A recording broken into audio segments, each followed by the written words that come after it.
नमस्कार, आप देखना शुरू कर चुके हैं कैपिटल टीवी बिहार और मैं आपके साथ सरोज सिंह।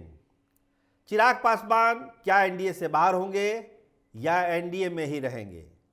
ये एक ऐसा सवाल है जो पिछले 48 घंटे से सत्ता के गलियारों में गूंज रहा है, पटना से लेकर दिल्ली तक में, कि आखिर चिराग पासवान का होगा क्या? एनडीए में सीटों का बंटवारा कैसे होगा? एडजस्टमेंट कैसे होगा? उपेंद्र कुशवाहा का क्या होगा? मुकेश सहनी का क्या होगा? मांझी जी क्या करेंगे? ये तमाम सवाल ऐसे हैं जो बिहार की सियासत में अभी चर्चा में है और सब लोग इसकी चर्चा कर रहे हैं। यहाँ तक कि महागठबंधन के नेताओं की भी नज़र इस चर्चा पर है। इन कोशिशों में है कि एनडीए अपने सहयोगी दलों को एक साथ रख पाएगा या एक साथ नहीं रख पाएगा। तो बड़ा सवाल तो है और गंभीर सवाल भी है, इसीलिए इसका समाधान निकल नहीं पा रहा है। कोशिश मशक्कत जारी है। भाजपा के सारे टॉप लीडर कोशिश कर रहे हैं कि समाधान निकल जाए, सारे लोग एक साथ रहें। देखिए, सम्राट चौधरी का भी एक बयान आया है। सम्राट चौधरी ने कहा कि कोई बाहर नहीं जाएगा, सब लोग एक साथ ही रहेंगे। लेकिन केवल बोल देने से मामला नहीं सुलझ रहा है, क्योंकि आज सवेरे सवेरे एक मुलाकात अमित शाह के दूत के रूप में मंगल पांडे गए थे पशुपति कुमार पारस के पास। इससे पहले विनोद तावड़े से भी पशुपति कुमार पारस की बातचीत हो चुकी है। लब्बो लुबाब यही है, पारस जी का स्टैंड बहुत क्लियर है कि हाजीपुर की सीट हम नहीं छोड़ सकते हैं, हाजीपुर से हम चुनाव लड़ेंगे ही लड़ेंगे। और मामला यहीं पर फंसता हुआ नजर आ रहा है। जहां तक सीटों की संख्या का सवाल है, भाजपा इस मूड में है कि जो पुराना समझौता था 6 सीटों का, वो दोनों में चचा भतीजा में बांट दिया जाए। लेकिन जो सीटों की मांग की गई है चिराग पासवान की तरफ से, उसमें नीतीश कुमार ने एक कड़ी आपत्ति जताई है कि ऐसा संभव ही नहीं है। और जो भाषण हुआ है साहेबगंज बिहार वैशाली में, उसको लेकर जदयू खेमा बहुत ही गुस्से में है। और बताया ये जा रहा है कि जब नीतीश कुमार लंदन से दिल्ली उतरे तो उन्होंने साफ साफ भाजपा के बड़े नेताओं को कह दिया कि इसको बाहर करिए, ये हमारे लिए हितकर नहीं है, पार्टी को और एनडीए को नुकसान पहुंचा सकता है। देखिए, एक पीड़ा है नीतीश कुमार के दिल में। अगर वो एक टेन्योर में 3 बार शपथ लेने की नौबत आई है नीतीश कुमार को, तो उसके लिए वो चिराग पासवान को ही जिम्मेदार मानते हैं। अगर तीसरे नंबर की पार्टी जनता दल यूनाइटेड बिहार में है, तो इसके लिए वो चिराग को ही जिम्मेदार मानते हैं कि एलजेपी के कारण और चिराग के कारण ऐसा हुआ। तो वो जो पीड़ा है नीतीश कुमार के दिल में और जिस तरह का भाषण हुआ है साहेबगंज में, उसको लेकर अब जेडीयू के तमाम नेताओं का कहना है कि चिराग को हम कैसे बर्दाश्त कर सकते हैं। एक म्यान में 2 तलवार कैसे रह सकती है? चिराग और नीतीश कुमार एक ही फोल्ड में रहे, ये संभव लगता नहीं है, ऐसा जदयू के नेताओं का कहना है। लेकिन क्या भाजपा ने उम्मीद छोड़ दी है? नीतीश कुमार ने तो एकदम 2 टूक साफ साफ कहा कि इस तरह से गठबंधन नहीं चलेगा, या तो आप उसको रख लीजिए या हम बाहर चले जाते हैं। तो खैर, ये तो एकदम हाइट वाली बात हो गई। नीतीश कुमार को बीजेपी नहीं छोड़ सकती है, खासकर लोकसभा चुनाव में। ये नीतीश कुमार भी जानते हैं और बीजेपी भी जानती है और सहयोगी दल भी जानते हैं कि पहला प्यार तो नीतीश कुमार ही है लोकसभा चुनाव में। नहीं तो तमाम स्थानीय कार्यकर्ताओं नेताओं के फीडबैक के विरोध के बावजूद नीतीश कुमार के साथ तालमेल किया गया है, तो इसकी कोई ठोस वजह जरूर होगी नरेंद्र मोदी और अमित शाह के पास।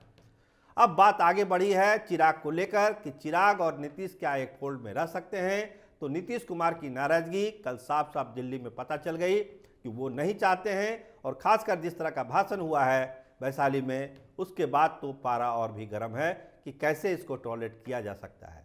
देखिए, आगे की भी आशंका है, आगे की भी आशंका है कि दोनों एक फोल्ड में रहेंगे तो कैसे क्या हो सकता है।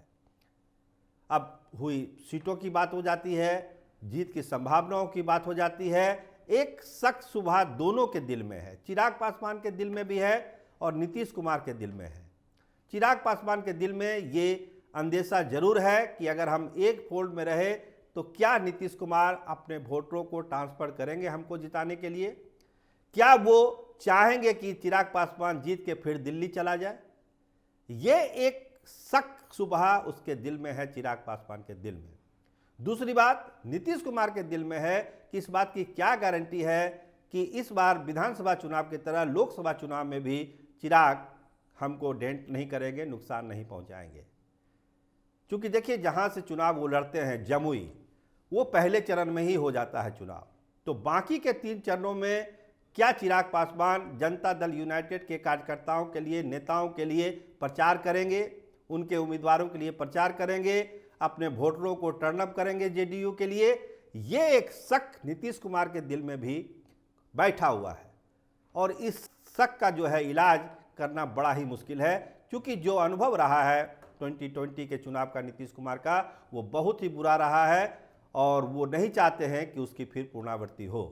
तो ये जो एक शक है दोनों के नेताओं के दिल में, ये साथ आने से कहीं न कहीं रोकता है कि अगर हम एक फोल्ड में रहे भी तो जीत की क्या गारंटी है, क्या नीतीश कुमार हमको जितवा के दिल्ली ले जाएंगे। जो पीड़ा है तीसरे नंबर की पार्टी की, 3-3 बार शपथ ले रहे हैं एक ही टेन्योर में, तो ये दर्द तो जरूर सालता होगा नीतीश कुमार को। तो इस दर्द का इलाज क्या है? इसीलिए अब नेताओं की जो राय बन रही है जनता दल यूनाइटेड में कि चिराग को जहां जाना है उसको जाने दीजिए, बहुत मान मनोबल की जरूरत नहीं है। अगर कम सीटों पर और जो सीटें उनको दी जाती है उन पर वो तैयार हो जाते हैं तो हम लोग कंसीडर करें, और नहीं तो फिर जो अपना रास्ता चुनना चाहते हैं चिराग को चुनने दीजिए, बहुत मान मनोबल करने की जरूरत नहीं है। पशुपति कुमार पारस से भी नीतीश कुमार की बातचीत हुई है और नीतीश कुमार ने पारस जी को भी ये भरोसा दिया है कि आपके मान सम्मान की रक्षा की जाएगी, आपको परेशान होने की जरूरत नहीं है। पशुपति कुमार पारस भी यही कह रहे हैं कि नरेंद्र मोदी और अमित शाह हमारी भावनाओं को समझेंगे, हाजीपुर सीट हमारी है, हम वहाँ से सांसद हैं, सीटिंग गेटिंग का जो फार्मूला है उसको लागू किया जाए और हाजीपुर सीट से छेड़छाड़ न किया जाए, पशुपति कुमार पारस को वहाँ से लड़ने दिया जाए। तो ये सारी चीज़ें हैं। विनोद तावड़े से भी मुलाकात हुई है, मंगल पांडे से भी मुलाकात हुई है। मंगल पांडे चिराग पासवान से भी आज मिलने का उनका कार्यक्रम है। देखिए वो मुलाकात हो पाती है न हो पाती है देर शाम तक, लेकिन भाजपा इस कोशिश में है कि कंप्रोमाइज हो जाए। लेकिन नीतीश कुमार का जो रुख है, जो उनका अप्रोच है और जो डर और शंका जिसकी हम चर्चा कर चुके हैं, चुनाव जब घोषणा होगा तो क्या हर चरण में चिराग पासवान नीतीश कुमार के उम्मीदवारों को मदद करेंगे, या चिराग जहां से लड़ेंगे या चिराग के उम्मीदवार जहां से लड़ेंगे नीतीश कुमार के कैडर और नीतीश कुमार क्या उनको सपोर्ट करेंगे।